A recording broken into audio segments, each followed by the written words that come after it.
In this video, I'm gonna teach you how to connect Razer headset to Xbox One. It's a very easy process, so make sure to follow along. In this video, I'm gonna give you easy to follow instructions on how to properly set up your Razer, Kyra, or any other headset model that you have with an Xbox One. For this video, like I said, I'm gonna give you specific instructions with the Razer Kyra for Xbox model, but any model that is compatible with an Xbox One is going to work. The Razer Kyra for Xbox in particular is going to work for the Xbox One and also Xbox Series S or X.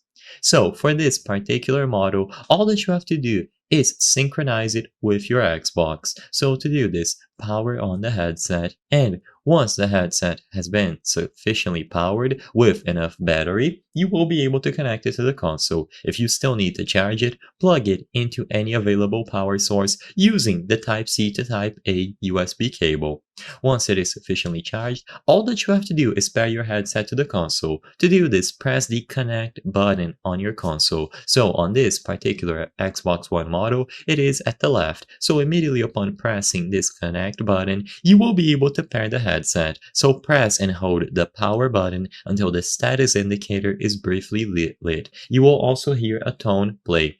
Once this is done, it is going to connect to the Xbox One console as long as you pressed the connect button, and now you are ready to use the headset alongside the console. Alternatively, they might also include a USB wireless dongle, which allows you to use it on different platforms such as PC, so you can choose whichever option you prefer.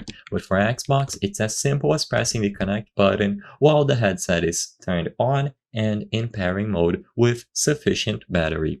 I hope I was able to help you on how to connect Razer headset to Xbox One. If this video helped you, please be sure to leave a like and subscribe for more very easy tips. Thank you for watching.